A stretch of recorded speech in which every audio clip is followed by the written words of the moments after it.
Hey, I'm Laura Davis. I am a time management strategist who helps working moms who are high achievers get rid of that hot mess mom persona using real life time management strategies. And today we are going to talk about a question that I was recently asked that is a little bit controversial, and that is around time management and ADHD. So, if you have ADHD or if you think you might have undiagnosed ADHD, this episode is for you. So, this past Wednesday, I hosted a Q3 quarterly planning workshop for a local networking group called St. John's Moms, which is absolutely phenomenal.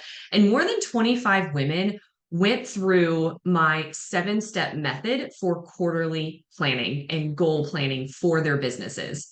And it was super fun because it involved post-it notes and calendars and planners and lots of laughing and some really big goals coming to life. But it also they also asked some really spicy and kind of controversial questions.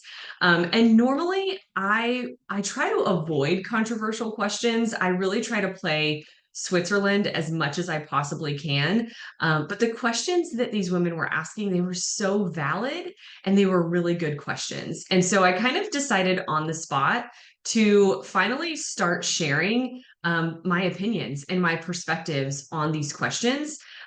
These are certain topics in the time management field that I've been avoiding because, like I said, I wanted to play Switzerland.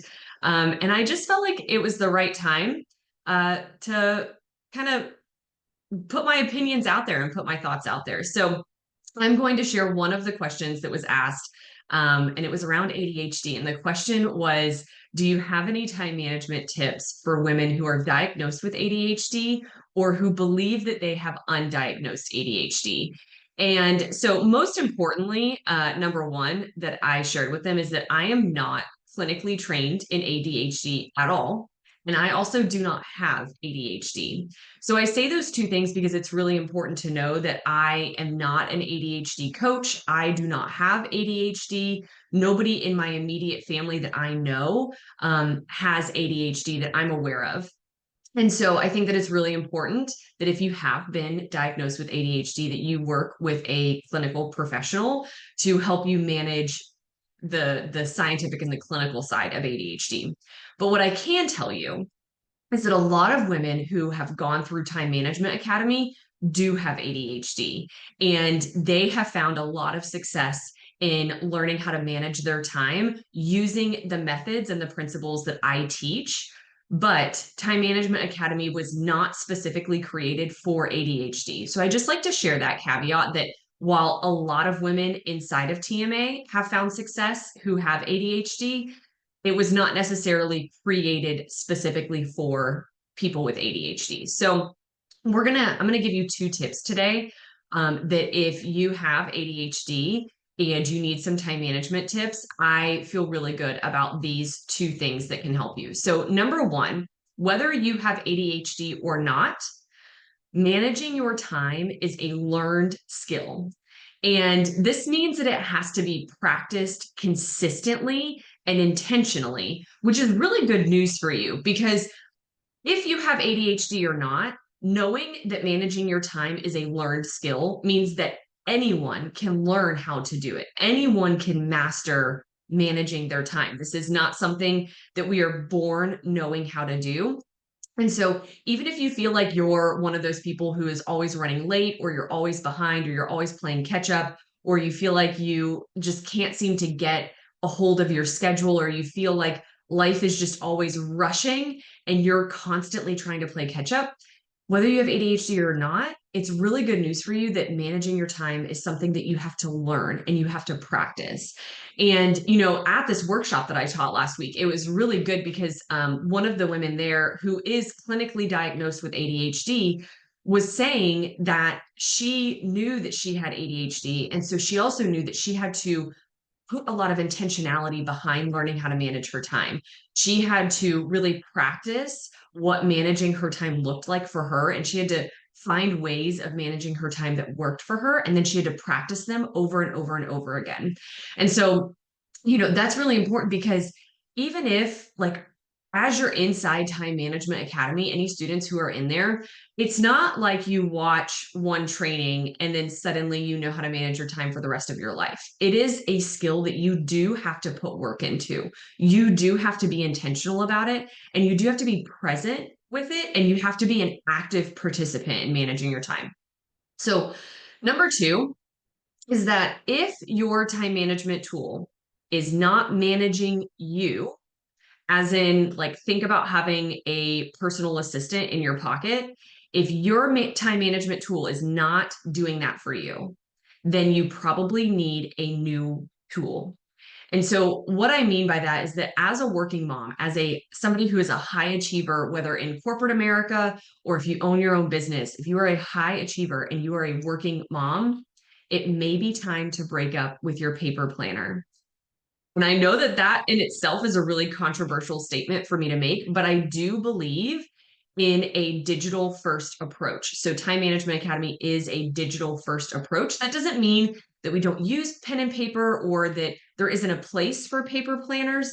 But here are kind of three things that you can think about to know if it's time for you to ditch the paper planner and go a more digital first route.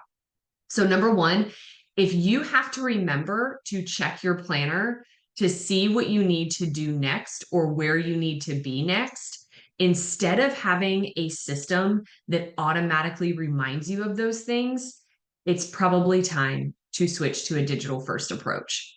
Number two, if you spend time writing out your to do list, your commitments, your meetings in a paper planner, only to transfer them to a digital calendar like Google Calendar or iCal, it might be time to reconsider your paper planner and moving to a digital first approach.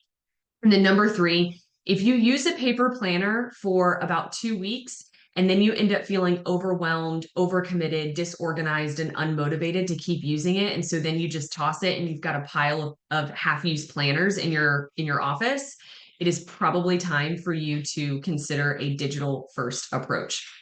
And you know, ditching the paper planner it doesn't mean that you lose the creativity side of managing your time, because I've heard that a lot where, oh, we really like paper planner because I like to be creative. There are ways to be creative with a digital first approach to managing your time as well. And so I'm not saying no to pen and paper forever or that there is no place for pen and paper. I still use pen and paper sometimes just to keep like some different notes, but I always have that digital first approach. And I know that that is the most effective way for working moms. And just as a quick side note, too, if while I was saying all of that, you were thinking, well, if I don't write it down, then I'll forget it.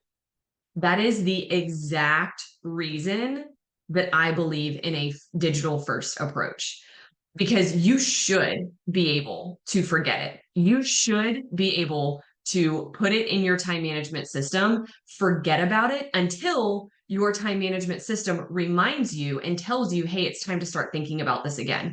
Because otherwise, your brain is constantly humming in the background, trying to remember all of these things that you need to remember.